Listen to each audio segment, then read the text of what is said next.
Before we dive into today's episode, I have something truly special to share. Next September, I'll be leading an intimate women's retreat through the south of France and northern Italy, and you're invited. Picture this: mornings exploring the colorful markets of the French Riviera, afternoons sipping wine, and a hotel view with golden Mediterranean sunsets. Whether you love photography, food, or just want to reconnect with your playful creative self, this trip is designed for you. Spots are limited, so if all this sounds like your kind of adventure, please visit tourwithabsolutely.com and look for the tour France and Italy with Crystal. You can also send me a message or check out the show notes. Claudine Hemingway is a descendant of famed writer Ernest Hemingway. We bumped into each other at a party and decided to team up and dive deep into French history, but with a twist, by bringing a spotlight to those lesser-known creatives in France. This is History with a Hemingway. Welcome back, guys. I'm here with Claudine, and we have an exciting episode today for you. We're talking about everything you need to know for your visit to Paris this summer, all the things that are changing. Claudine's got all the intel for us. And this is, we decided we needed to do this because there is a lot of things that are different that you should be aware of when you come to Paris this year. The attendance is kind of off the charts at the moment, and a lot of things have changed, and you need to be aware of that. And it doesn't just go for the summer, it's probably going to go for at least the rest of the year, if not into next year, because tourism is back after the dismal time we had last summer. Yeah, there are people here. Let me tell you, the lines everywhere. Every single place. I just actually saw the other day that they were saying that the hotels, it are some of them up to 35% higher than they were last year and 15% higher than they were just in the past. So the COVID, everything that happened during COVID has been quickly forgotten here. Yeah, it's funny. I had COVID a couple weeks ago, and people are like, that still exists. And I'm like, yeah, it does. Yeah. Yeah, they say that's actually like some new variant of, but it's like, okay, well, whatever. It's not real. Yeah, I don't know if people are, I still think if you don't feel well and you're sick, you should stay home. But that, or, wear a mask around.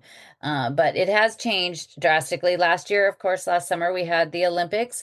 And the Olympics, I still have clients that are like, oh, how was the Olympics? And I was like, the city was empty.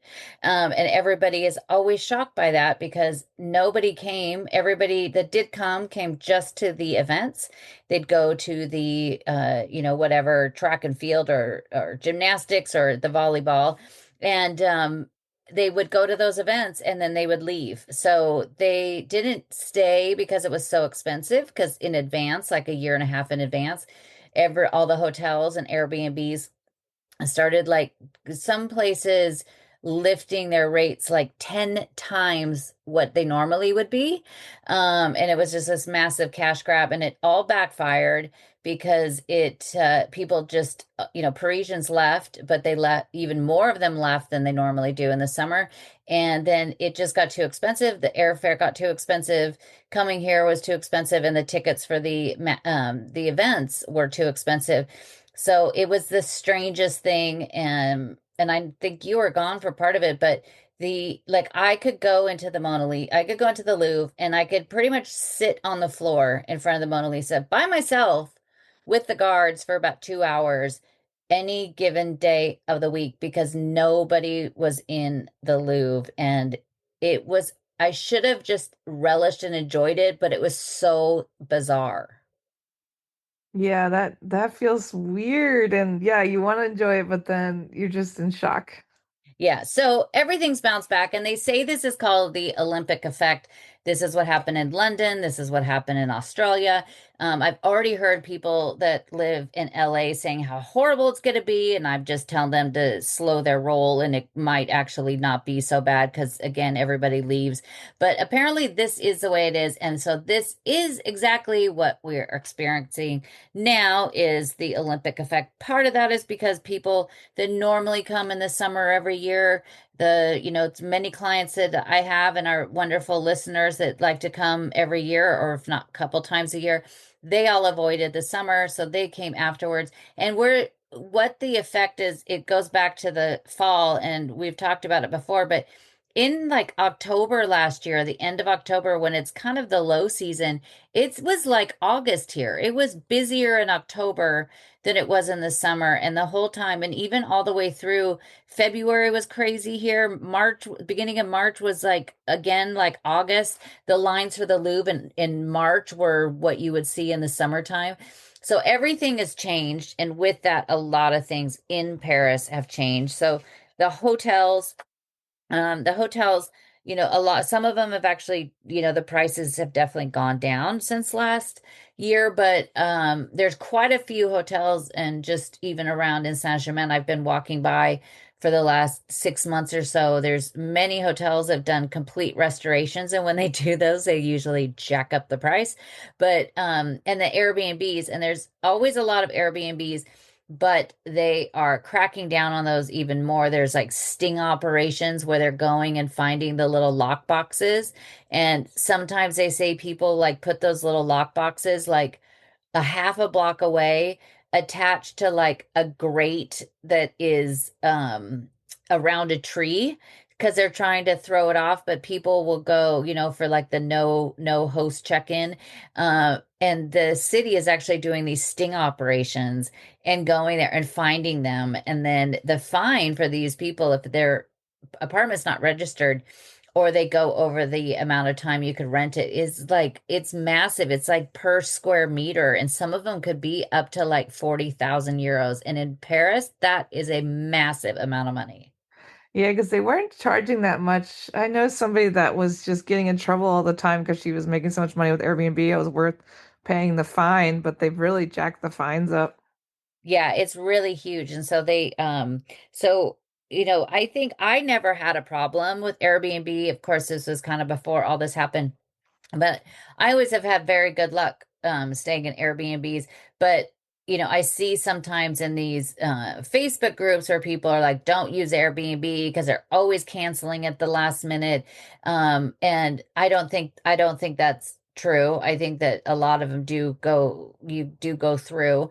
And the in Paris, the ones that are like what they call the mobility lease, where you could come and you stay for at least 30 days. And if you search on Airbnb and you put 30, a 30-day window, it will open up a bunch of apartments that you don't see, because the mobility leases, the city is happier about those because they're not infringing on hotels.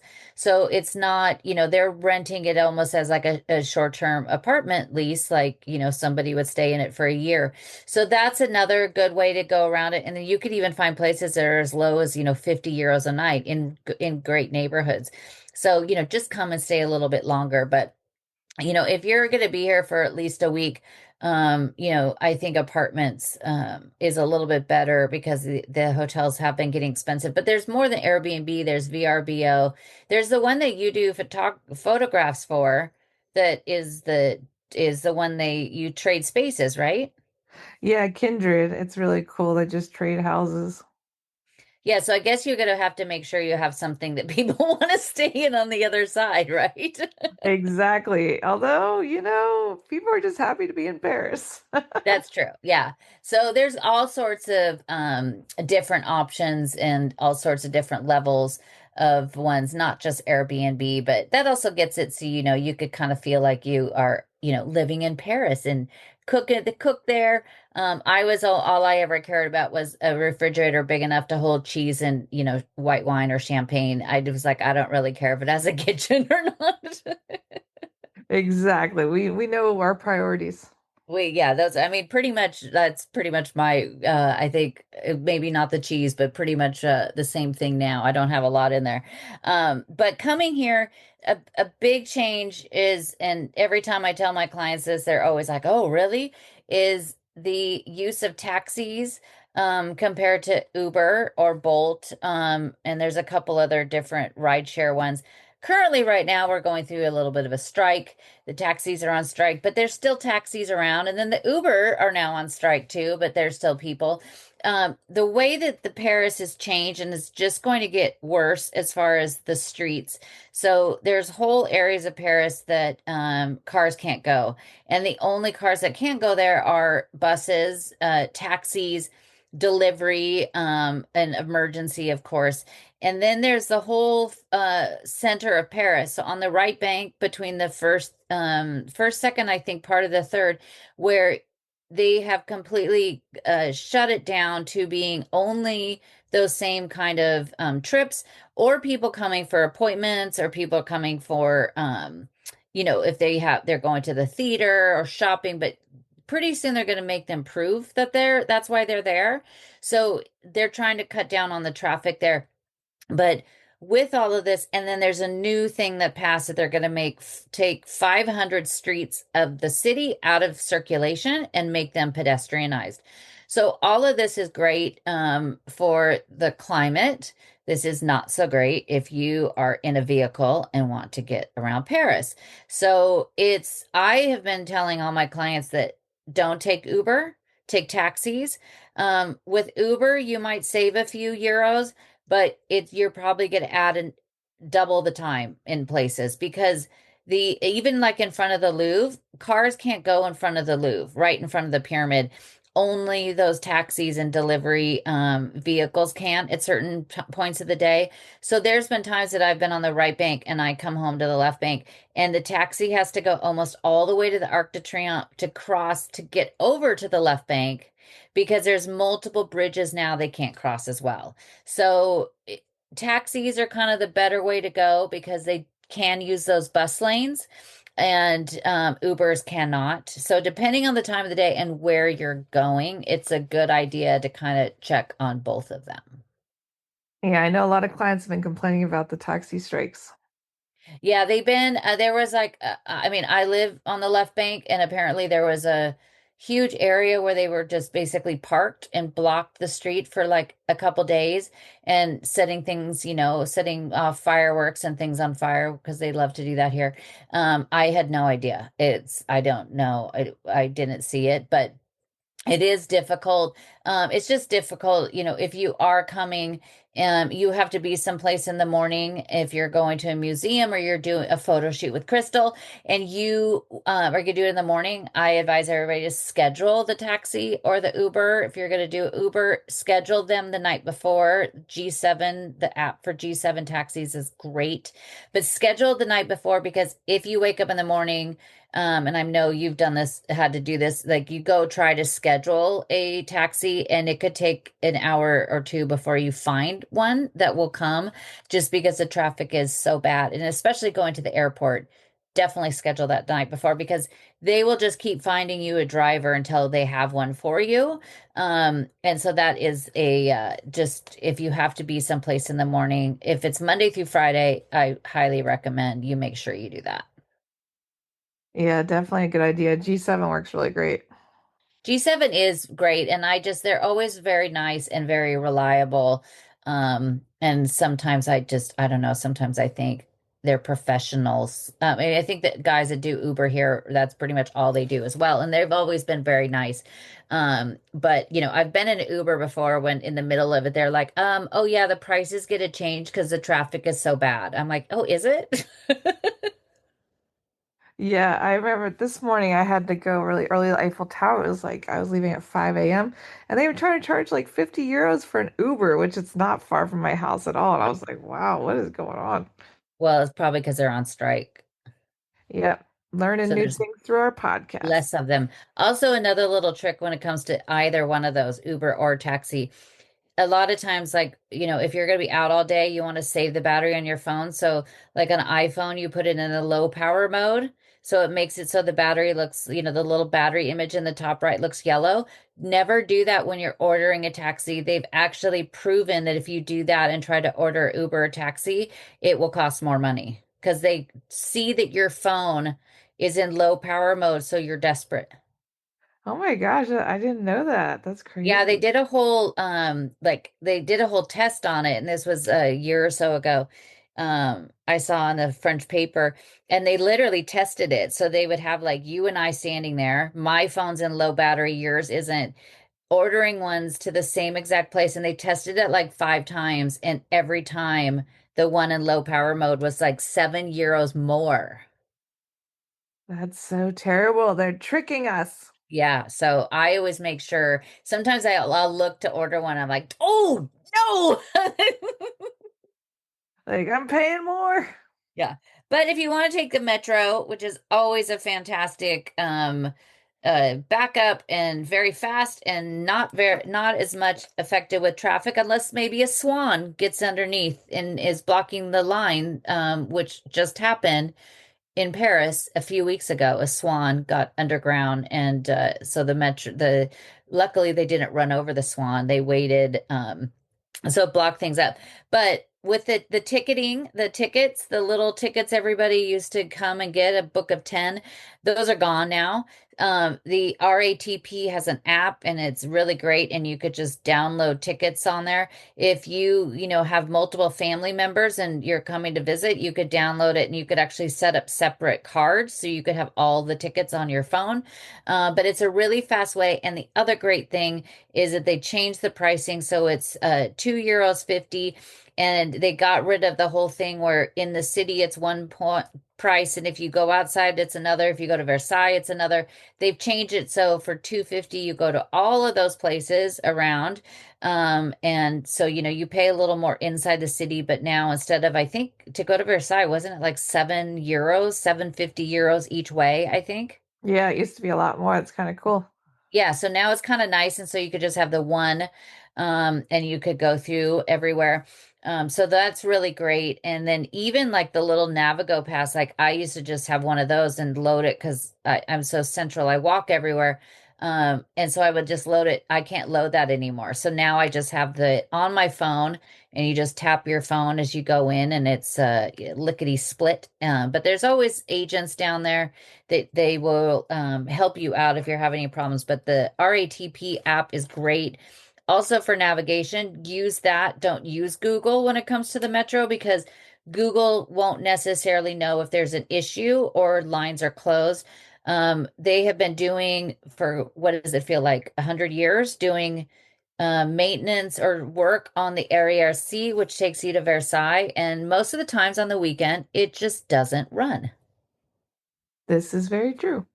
And it's just boggles my mind. And it has been for at least a year and a half. I don't know if there's an end in sight, but if you're going to Versailles, either try to avoid the weekends or take a taxi, which I think is what, usually about 60, €70 or so to get out there. Yep, yep, exactly. Yeah. So, if you have multiple people in your family, it's not too bad. But those are all good little tips about getting around to think about. There's also, coming from the airport, they changed a bunch of rules on the subway. And I saw recently that they said that you could get a ticket if you have luggage on the subway, on the metro. But I don't think that is, I think that's probably on certain places. I really highly doubt that would be the line that goes to the Orly or Charles de Gaulle. That seems really strange if you'd get in trouble for having luggage. Yeah, that's news to me. Yeah, so I don't know about that one.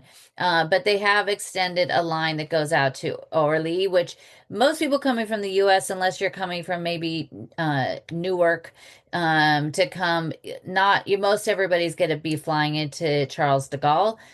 Orly, I love flying into Orly because it's so close. It's much closer to the city, but they've extended the line, and it's very fancy that you could go straight out there. But it's also always a great way to come in. The other thing is, the big thing is coming here and going to the museums. And we were mentioning at the beginning about all of the huge long lines. The Louvre, of course, Orsay, and Versailles are kind of the big three that I would not think about going unless you bought a ticket in advance. They each have, especially the Orsay and the Louvre, they each have lines that you could get in, that if you don't have a ticket, depending on the day, sometimes the line for Louvre with no ticket will get in faster than people that have a ticket. It's also the case at Orsay. But if it's you really, really want to go and it's been something you've always wanted to see, just book the ticket in advance.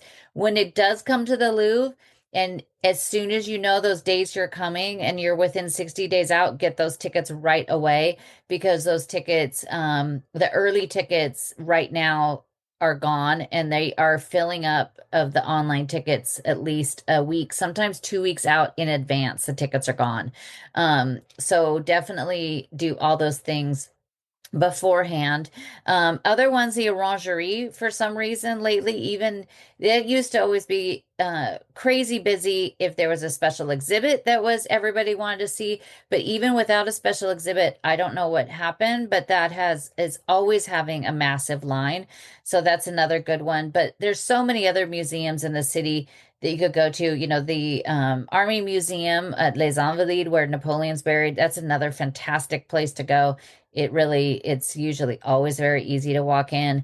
The Montmartre Museum that you love is always a great one. The Marmaton Monet on the outskirts is a great one. Another one, definitely don't try to go without a ticket, is the Fondation Louis Vuitton, which right now they have their David Hockney, this massive David Hockney exhibit going on, which is fantastic. Their exhibits are always so fantastic, but you don't want to just roll up there and not have a ticket because you might be, you're going far, you're on the edge of the city, and you might be out of luck.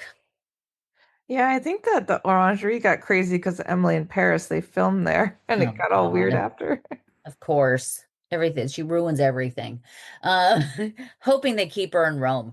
But that's those ones, definitely the other big thing that you do not need a ticket for, everybody thinks you do, is Notre Dame. Notre Dame, you don't need a ticket. Getting a ticket is almost impossible. But it's free to go to Notre Dame. You don't have to pay. Every once in a while they put up time tickets, but it's almost impossible to get them. They only put them up a day in advance.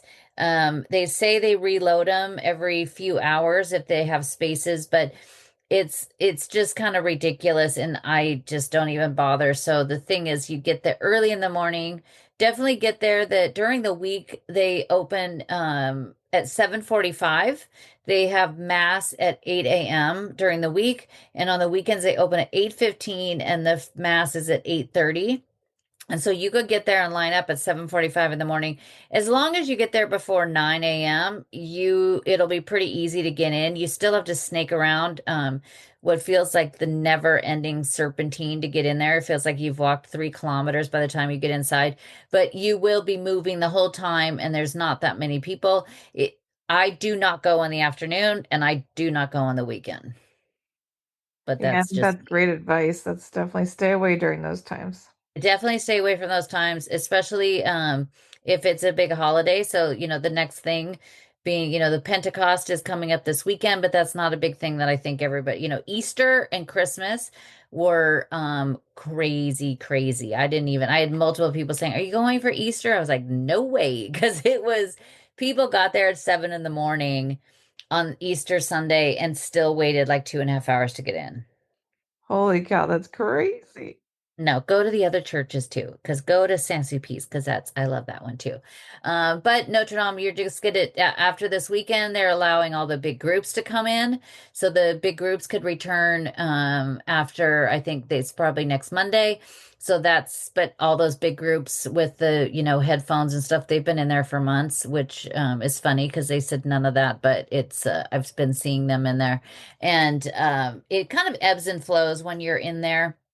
If you go in there first thing in the morning, they won't let you walk past, and they actually lately have been closing off the whole back choir, so the chapels of the back choir, so they haven't even opened that up until like 9 in the morning. So I just was in there this morning and everybody was just kind of just trapped in the transept before they open that. But it's also, there's no rhyme or reason, it changes all the time. But my biggest advice is go early and avoid the weekends and avoid the afternoons if you possibly can. Definitely great advice, guys. It gets way too crazy and you want to enjoy your vacation. Yeah, you definitely do. The tourism in Paris, they say that there's a big increase with travelers coming from Canada and Japan because they're not going to the United States probably for the next foreseeable few years, we shall say. And so they are avoiding that. So they're coming to Europe instead, into France. It's kind of up in the air on Americans coming. I think the diehards are coming, but because of the dollar's not doing so great these days either, that the euro is stronger, things, then makes things more expensive here. But I was really surprised to learn that, everybody, and there you sometimes hear people, and I've overheard people making comments about, thinking that the French are rude, which isn't true. I think the people in the restaurants, I mean, of course, every once in a while you get a stinker, but for the most part, they're all very friendly. They are always very helpful.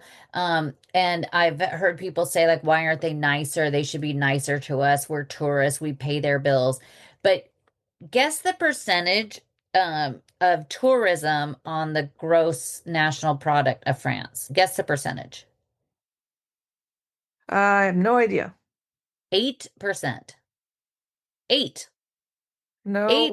8% of the money that France brings in, only 8% of it is on tourism. And it's the most visited country in the world. So it's not the case. Yes, tourism is a big deal here, especially, restaurants last year said that they were busier during COVID than they were during the Olympics, which is a pretty sad state of affairs. But it is, I was really actually surprised to learn it was actually that low. Um, but it still is a wonderful place and for everybody to come. A couple things to note too about this year. The Pompidou is closing. The last exhibits, the Suzanne Valadon, did you go see that yet? I did not. I want to. You got to go. I popped in a couple weeks ago. It's only, I think, maybe another couple weeks.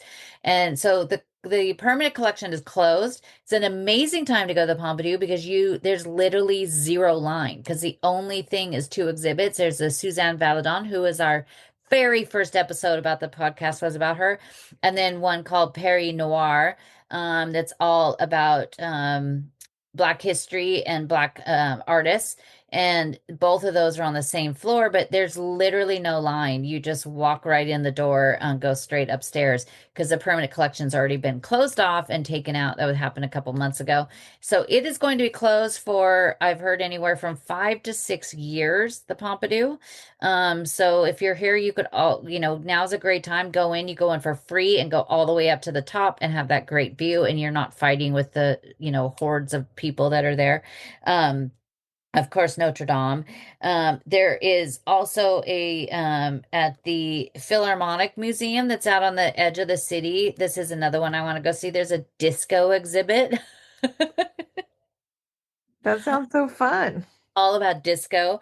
But I recently saw one, and we'll maybe have to talk about it more in depth at the Gobelins. And the Gobelins is a place that we've talked about a few times that not many people know about because it's not really something open to the public all the time. But this is in the 13th, and this is where they create and make like the new tapestries that'll go into Notre Dame. But they also restore tapestries and chandeliers and carpets, all of these things. And this is where they did the special exhibit last year of the restored paintings for Notre Dame that we did an episode about. But they have right now this exhibit called The Last Coronation, and it is about the coronation of Charles X. Louis Philippe was the last king of France, and he did not have a coronation because he wanted to be the king of the French, king of the people. So he thought that was a little much. But this was the coronation of Charles X that was in the Notre Dame de Reims in the Champagne region. And it is all of these pieces from that, including some of the mantles, the amazing, cloaks that they had. And it's just like I walked in, it was the whole time was like, oh my God, wow, wow, wow. And it was amazing. And the Gobelins is a place that not a lot of people go to. You're going to be there with just French people. But it's really, really a cool place and a cool exhibit to see. And so there is, and of course we have some holidays coming up, the 14th of July being a big one.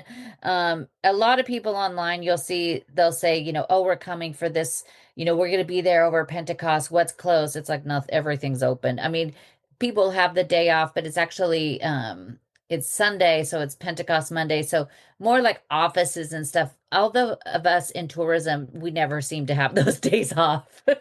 This year, I was like, I worked every one of the May holidays. I was like, next year, I think maybe I should say I'm taking those off. But nothing really is closed. But the 14th of July is our national holiday. So that is the day that pretty much everything is closed. And but the Lou is actually open. And then of course on June 21st is the Fête de la Musique, the longest day of the year, where they have music everywhere in the street. But in July and August, that's where you have the two groups of French people either leave in July or they leave in August.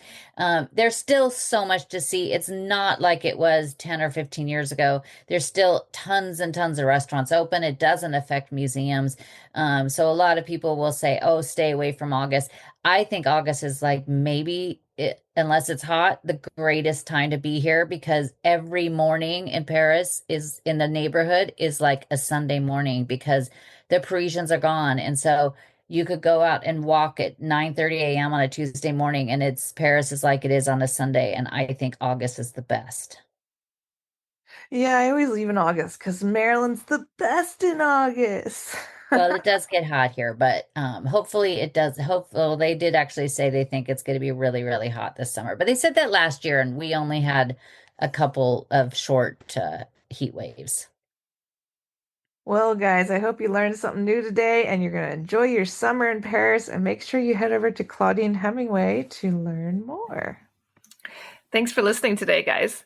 If you're interested in learning more about Claudine, her tours, history, and the beautiful photographs that she posts all over Instagram, tune into her website, claudinehemingway.com.